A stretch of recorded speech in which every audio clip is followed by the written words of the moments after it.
Selamat berjumpa kembali rekan-rekan mahasiswa Politeknik Gus Durian.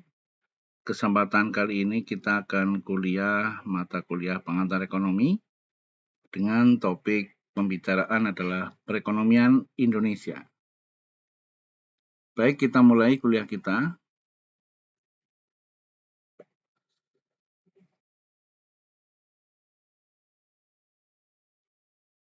Pada dasarnya, sistem ekonomi adalah aturan negara yang memuat tata cara untuk mengatur, mengkoordinasikan, dan melaksanakan kegiatan perekonomian. Peran penting sistem ekonomi tidak hanya sebatas itu saja.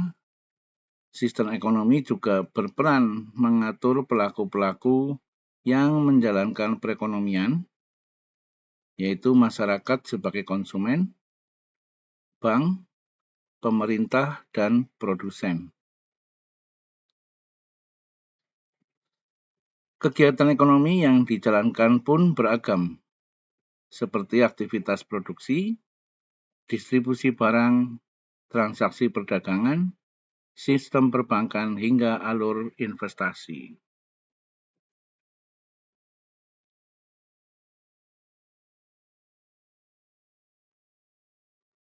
Definisi ini diperkuat oleh pandangan Adam Smith, filsuf Skotlandia dengan julukan Bapak Ekonomi, yang berpendapat bahwa sistem perekonomian diciptakan untuk memastikan kebutuhan masyarakat dapat terpenuhi, sehingga terbentuk kondisi yang sejahtera. Oleh karena itu, tiap lembaga ekonomi yang terlibat di dalam tatanan masyarakat harus saling menopang untuk mencapai kemakmuran.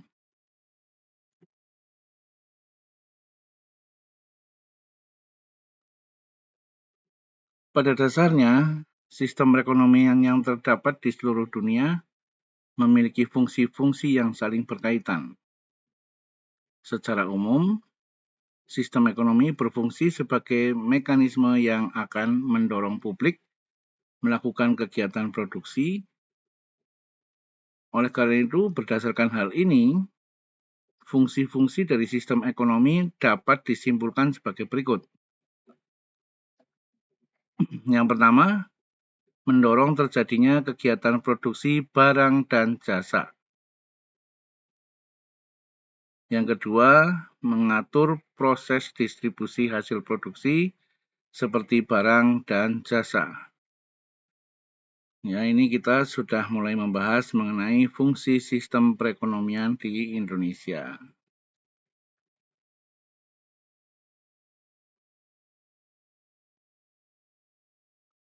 Yang ketiga, mengarahkan atau mengkoordinasi kegiatan tiap anggota masyarakat yang menjalankan sistem ekonomi.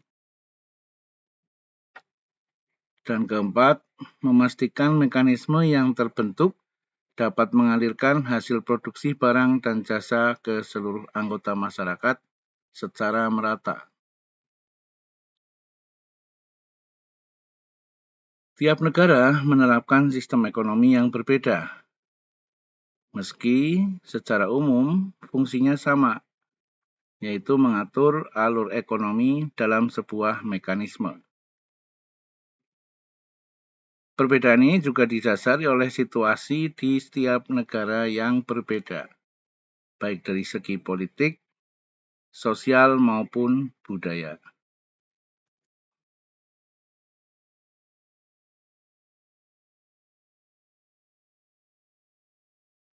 Seperti yang sudah dibahas sebelumnya, penentuan sistem ekonomi akan berbeda di tiap negara karena mengikuti kondisi sosial, budaya, dan politik di wilayah tersebut. Fenomena ini juga terjadi di Indonesia yang menjunjung tinggi budaya gotong royong dan ramah tamah.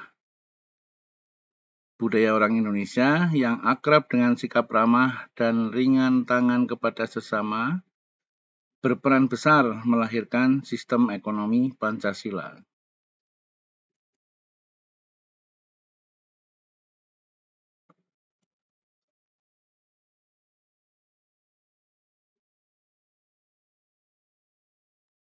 Oleh sebab itu, Indonesia menggunakan ideologi Pancasila sebagai pandangan hidup dan landasan perekonomian negara. Dari segi nilai, Pancasila sangat merepresentasikan budaya hidup bangsa Indonesia. Nilai-nilai yang relevan ini tertuang dalam 5 sila Pancasila. Pasal 33 dan 34 Undang-Undang Dasar 1945 dan pembukaan Undang-Undang Dasar 1945. Dalam penerapannya, 5 sila Pancasila dijadikan dasar untuk membentuk mekanisme dalam kegiatan ekonomi.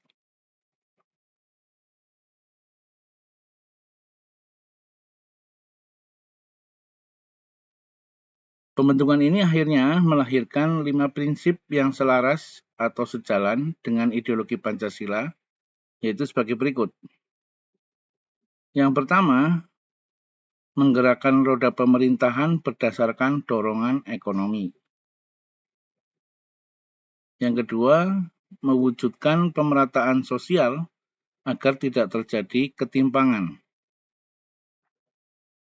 Yang ketiga, membuat kebijakan nasionalis agar roda ekonomi tetap tangguh.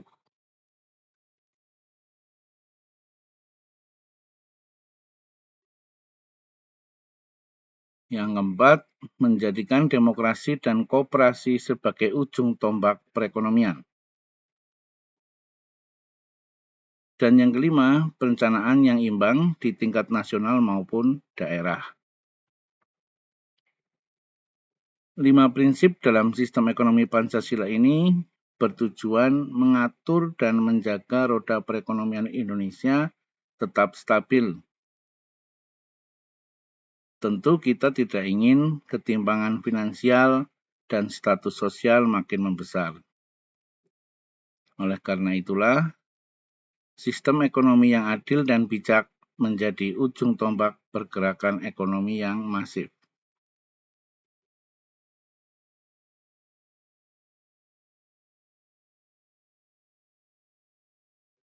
Sistem perekonomian Indonesia mengalami 3 kali perubahan.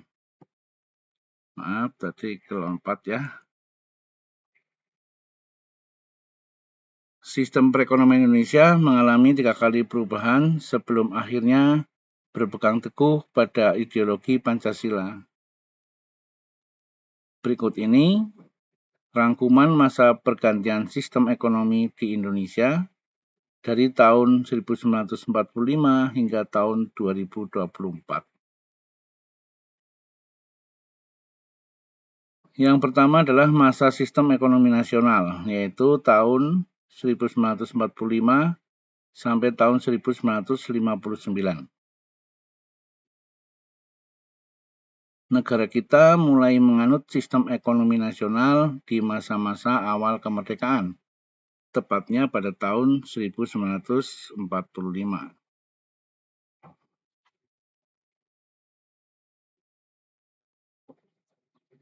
Sedikit kilas balik, negara tengah menghadapi situasi politik dan ekonomi yang sulit akibat penjajahan Belanda. Setelah masa agresi militer berakhir, negara harus cepat-cepat berbenah agar mampu berdiri tegak. Alhasil, pemerintah kita mengupayakan pemulihan ekonomi bangsa dengan melakukan nasionalisasi ke perusahaan-perusahaan.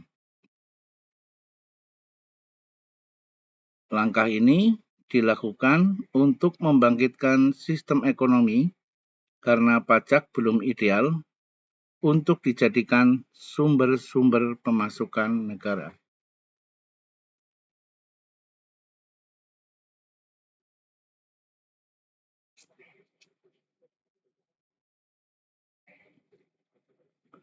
Tidak hanya itu, Komite Siasat Ekonomi yang diketuai oleh Bung Hatta pun dibentuk demi mencapai tujuan ekonomi di era pasca kolonial. 2 program pemerintah pun dicanangkan pada tahun 1951. Namun, akhirnya sistem ekonomi nasional tergantikan oleh sistem ekonomi demokrasi terpimpin.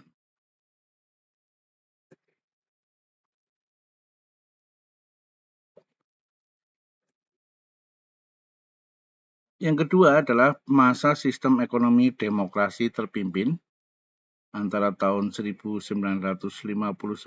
sampai 1966.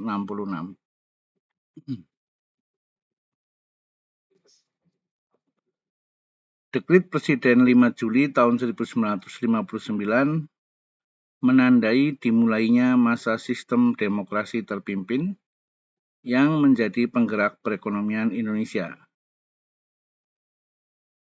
Selama era ini berlangsung, ada banyak kebijakan yang tercetus untuk membangkitkan perekonomian tanah air dari segi industri.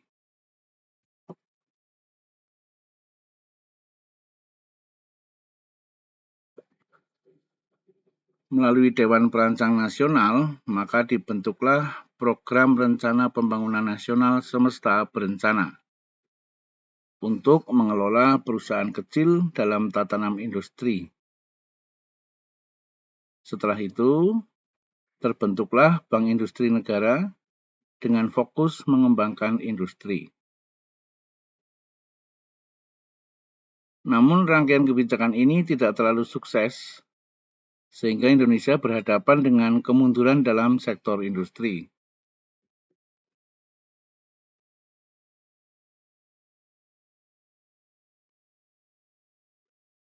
Wajah perekonomian Indonesia memburuk dengan datangnya badai inflasi dan situasi politik yang rumit. Sistem ekonomi negara pun akhirnya berganti lagi. Tak hanya sistem yang berganti, pada masa itu atau masa tahun 1966 ini juga Presiden Soekarno digantikan.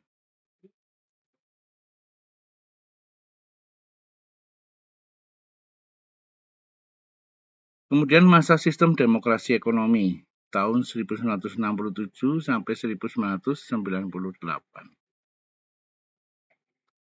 Ada dua program kebijakan yang terkenal pada masa sistem demokrasi ekonomi, yaitu pembangunan 5 tahun atau PELITA dan pembangunan jangka panjang 25 tahun.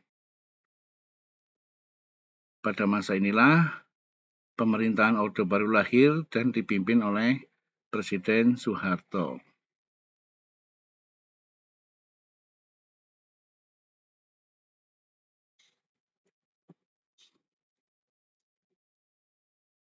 Meski perekonomian Indonesia berhasil naik pesat, tetapi strategi dari sistem ini mengarah pada kapitalisme. Ciri-ciri kapitalisme ini ditandai dengan keterbukaan Indonesia terhadap masuknya modal asing dan bantuan utang. Indonesia pun membebaskan bea cukai impor agar ekspor dapat ditingkatkan. Dampak baiknya memang dirasakan oleh masyarakat, tetapi ada efek jangka panjang, yaitu nilai utang negara yang tidak sedikit.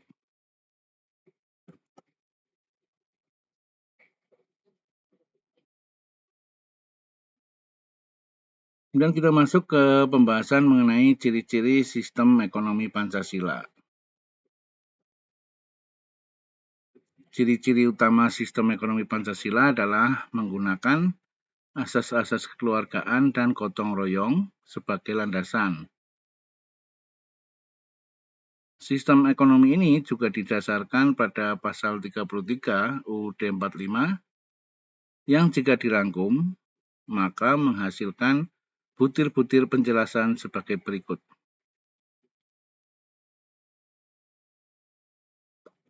Yang pertama, negara memegang kendali penuh atas cabang-cabang yang berperan di dalam produksi dan bernilai penting bagi negara serta kehidupan masyarakat.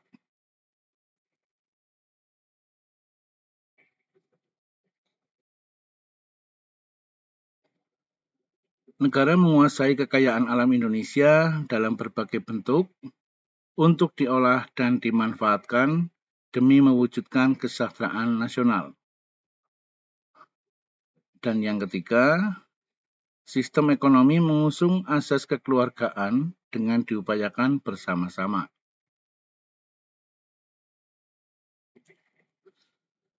Sederhananya, sistem ekonomi Pancasila memberikan hak penuh kepada pemerintah dan badan swasta untuk mengelola kekayaan negara.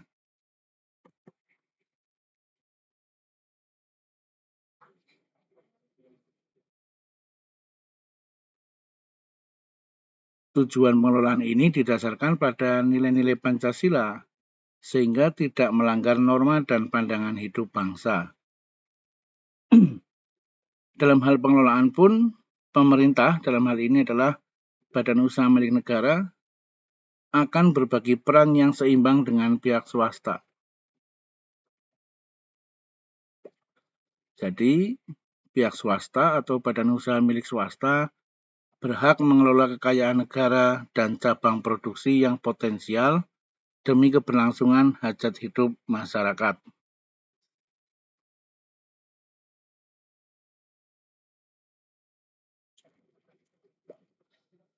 Kemudian kelebihan dan kekurangan sistem ekonomi Pancasila. Semua sistem ekonomi pasti ada kekurangan dan kelebihannya.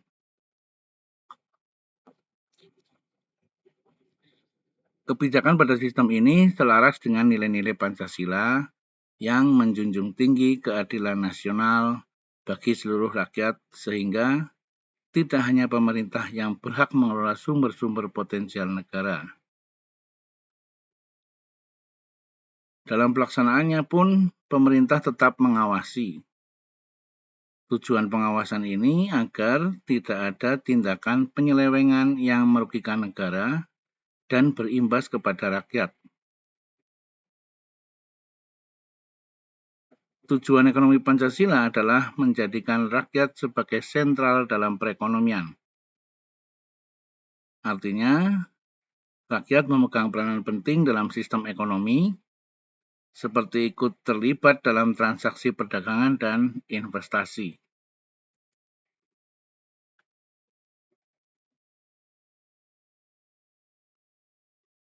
Adapun kekurangan secara fungsi sistem ekonomi Pancasila membuat pemerintah memegang peran yang dominan. Dominasi negara ini tidak hanya dapat menghambat inovasi rakyat, tetapi juga memperlambat pengambilan keputusan. Faktor keterlibatan ini juga relevan dengan proses demokrasi yang wajib berjalan sebelum keputusan diambil secara mufakat.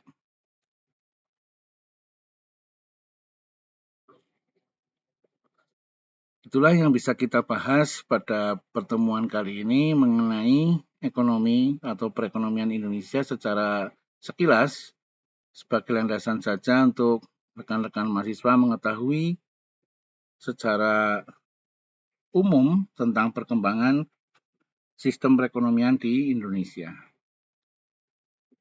Subscribe bagi yang belum subscribe channel saya, kemudian like dan share kepada banyak orang. Siapa tahu apa yang kita bahas malam hari ini atau pada kesempatan ini bisa juga bermanfaat bagi orang lain. Dan juga silahkan memberikan komentar pada kolom komentar bagi mahasiswa Politeknik Pesturian sebagai bukti kehadiran kuliah. Terima kasih atas perhatiannya. Kita akan berjumpa lagi pada kuliah-kuliah berikutnya.